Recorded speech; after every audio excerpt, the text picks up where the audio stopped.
Hey, how's it going, everybody? This is 5 reasons why you shouldn't mess with the USA. Let's not do much more talking, honestly. I believe that you and me can think of a lot of reasons why you shouldn't, but let's see what this guy has to say. Let's go. The collapse of the Soviet Union in the early 90s left the United States as the sole superpower in the world, and it's never looked back. In all aspects of the world, the United States is indeed a superpower. True. Especially when it comes to its military might, which is unsurpassable in its strength, technological superiority, operational capabilities, and power projection across the globe. In this video, you know, whether you like this stage or not, you cannot deny the fact that what they've achieved is just incredible. We'll take a look at the 5 top reasons why you wouldn't want to go against the US military establishment. The United States Air Force is the strongest in the world, not only in the number of operational aircraft, but also in technological superiority. The country currently operates a total of over 15,000 military aircraft, combining all the branches of the military service, including the US Navy, US Army, Coast Guard, and the US Marines.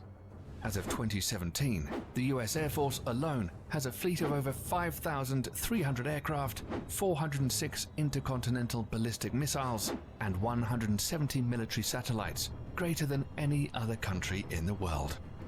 The USA has the largest number. Do you think the people that 100 years ago actually thought that this was going to be the case? I mean, number of stealth aircraft designed to be silent killers and untrackable by the radar defense systems of most countries in the world. Some of these stealth aircraft include air superiority fighters such as the F-22 Raptor and the F-35 Joint Strike Fighter, heavy bombers such as the B-2 Spirit. In fact, the United States pioneered this technology in the 1980s with the introduction of the F-117 Nighthawk stealth attack aircraft. Stealth aircraft are designed to avoid detection using a variety of technologies that reduce radar reflection from ground, sea, or air-based radar antennas, thereby reducing its radar cross-section, or RCS. This revolutionary technology allows a 5th-generation aircraft, such as the F-22 Raptor, with a max takeoff weight of 83,500 pounds, to have a radar cross-section of just 0.0001 meters squared, about the size of a bumblebee. What's more insane is that the massive B-2 bomber also has the same radar cross-section as the F-22 Raptor. Thus, it becomes extremely difficult to track stealth aircraft. Even if the enemy spots them on their radar scopes, it's a whole other story to successfully track them and register a missile kill. The whole idea behind this technology is to break the chain in which a conventional surface-to-air missile defense system works. It's the same reason countries like China and Russia are also hard at developing their own stealth fighter, the Chengdu J-20 and the Sukhoi Su-57, respectively. These aircraft will allow the US Air Force to assert its air superiority over any battlefield of the future. And we all know that control of these skies is the biggest decider in any war. Literally. The next reason why any country going to war with the US military should think twice is because of the strength of the US Navy and its dominance over the world's ocean, especially the Navy's supercarriers. The US... In case you haven't heard about them, it's something else. I mean, you can't make this up. Navy currently operates 11 nuclear-powered Nimitz-class supercarriers, which is the largest aircraft carrier fleet in the world. The only Navy that can come close in terms of technological advancement is probably the Royal Navy of the United Kingdom, but they only have 2 operational carriers. The Nimitz class of carriers has a displacement of over 100,000 tons and can carry a complement of up to 70 aircraft. They're literally a floating small town in the ocean with its own airport. The Nimitz-class carriers in themselves are extremely potent offensive weapons, but the way they operate in what is called the carrier... Do you see how perfectly aligned those actually are? I'm almost just thinking, what if it, you know, dips, I don't know, where they, you know, goes to the side. So could you imagine the amount of millions, $100 millions of dollars should it just be lost? Because I'm sure that as soon as they're in the sea, like, bye-bye. Strike groups makes these ships even more deadly. A carrier seldom deploys alone. There are always a fleet of surface and underwater assets surrounding them and forming a strike group. These include guided missile cruisers, a destroyer squadron, attack submarines, and other support vessels. Together, they project the power of the carrier and at the center of the group forward towards the enemy. Incredible. While the carrier is carrying out its offensive role with the use of its air wing, the other ships are responsible to protect its flanks against any enemy attack. This combination of offensive and defensive strategy makes the US Carrier Strike Group almost impenetrable. The United States Navy maintains 9 such carrier strike groups, 8 of which are based in the United States and 1 that's forward deployed to Japan. For over 50 years, this has been the principal element of US power protection, and the Nimitz class of supercarriers are at the center of it all. Despite this, the US is currently in the process of developing a new class of carriers called the Gerald R. Ford class, intended to replace the Nimitz class ships. This new supercarrier will be even more technologically advanced and is expected to continue US dominance of the oceans well into the late 21st century. Oh. The third reason why you shouldn't fight the US military is their massive stockpile of nuclear and conventional intercontinental ballistic missiles, or ICBMs. The ICBM plays the role of the land leg in the US nuclear triad, Holy along shit. with the Trident submarine-launched ballistic missile, SLB. A submarine launch? In the US nuclear triad, along with the Trident submarine-launched ballistic missile, SLBM, and nuclear warheads carried on long-range strategic bombers.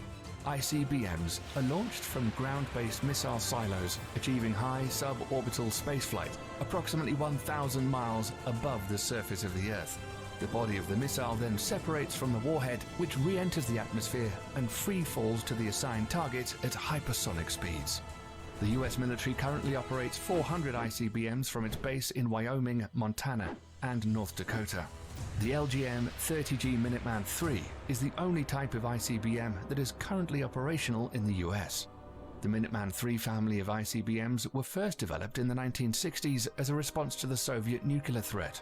Throughout the Cold War and beyond, these missiles have undergone constant modernization. In the last decade alone, the US military has undertaken $7 billion worth of upgrades. The rocket propulsion engines, the propellants used, the guidance system, and even the flight control surfaces have all been refurbished. The upgraded missiles are completely different from its 1960s counterparts, except for the shell. These state-of-the-art improvements and modernization programs have kept the Minuteman III system operational for over 50 years with improved... You know, you can say whatever you want about the US spending a lot of, it's like a large of its budget, a large amount of its budget on military, but at the end of the day, when shit goes down and you do need to protect yourself, they're gonna be number one. So, I mean, just gotta keep that in mind. You know? Reliability that supports the missile's remarkable 99% alert rate. The latest versions of the missiles have a range of over 8,000 miles, which is greater than the diameter of the Earth at 7,917.5 miles. Okay, but that's the diameter. That's not, you know. Oh wait, diameter. Wait, 7.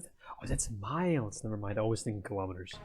They can carry multiple 330 kiloton nuclear warheads, which is 20 times greater than the bombs dropped on Hiroshima and Nagasaki. Not only that, each of these warheads can be assigned to different targets independently. The technology is called Multiple Independently Targetable Re-Entry Vehicle, or MIRV, and was first developed for the Minuteman III family of missiles. So any country messing with the United States will have to deal with this awesome arsenal of firepower, which can be launched at a moment's notice.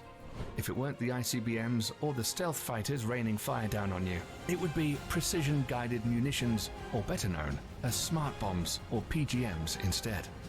This is another big reason why not messing with the US military is a good idea. All branches of the US military use smart bombs in some forms or the other. These weapon systems are designed to be precise and hit a specific target with maximum efficiency. These bombs are so effective that during the First Gulf War, PGMs comprised only 9% of weapons fired, but accounted for 75% of all successful hits. Since then, for the US military at least, the days of normal artillery shells and unguided bombs are long gone. Nowadays, the military uses PGMs from air, ground, and sea. Precision-guided munitions come in various forms and use different kinds of technologies to achieve precise hits. A large majority of PGM... By the way, I gotta say, this video is actually really fucking great when it comes to the editing, and didn't expect that. use the Global Positioning System, or GPS, of satellites to guide their trajectory to target. However, sometimes this becomes a problem, as GPS coverage is not always reliably available everywhere across the globe, or bad weather conditions can hinder operations. Thus, the Office of Naval Research, the Naval Surface Warfare Center, and the Army Research Laboratory have all coordinated to develop the first ever artillery-fired smart munition that will not use GPS guidance. The project is known as Moving Target Artillery Round, or MTAR for short. The MTAR shell can be guided onto stationary as well as moving targets in both land and sea, using a combination of guidance technology. The best part is that these shells can be fired from the existing M777A2 155mm towed howitzer and the M109A7 Paladin integrated management self-propelled 155mm artillery systems already in use by the US military.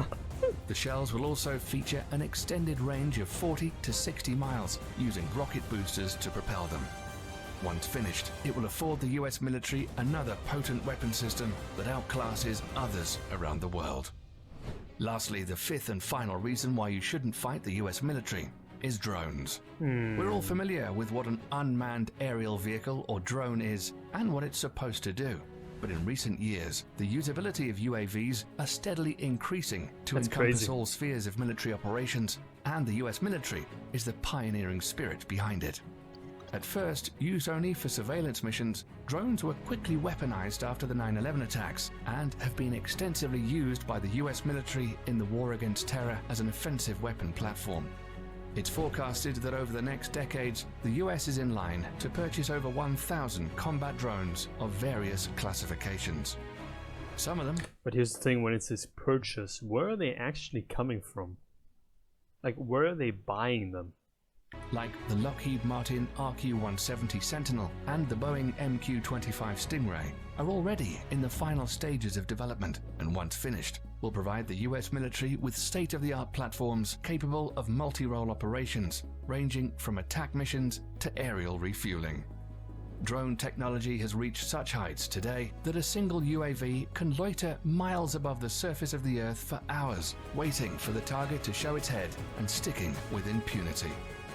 This capability will allow all the services under the US military to reduce its dependency on manned platforms, thereby reducing the risks during future combat operations. These 5 weapon systems make the US military extremely dangerous for any adversary looking to get into a conflict with them. In a conventional warfare setting, it's almost impossible to beat the US military machine. That's why modern enemies of the United States are employing more and more asymmetric warfare strategies against the mighty US military. Despite that, the US military juggernaut is hands down the most powerful military complex in the world today, and probably will be for decades to come. That's all we have for you today, folks. Thanks for sticking around till the end. If you liked the video and want to stay up to date on cool military stuff like this, then click the... Hey, seriously, I wish I could have actually said more in this video, but I'm just in awe the entire time. You know, those moments where you're just out of it, but you're out of it because whatever you're just seeing and just mesmerizes you so much. Yeah, that's pretty much what's happened to me in the entire video. Anyway, guys, I hope you enjoyed it. This was incredible. I mean, there you go. I mean, these were only 5 reasons, but these were pretty fucking good reasons that I'm gonna mess with the US. Guys, appreciate every single one of you. I'll see you soon. Bye bye.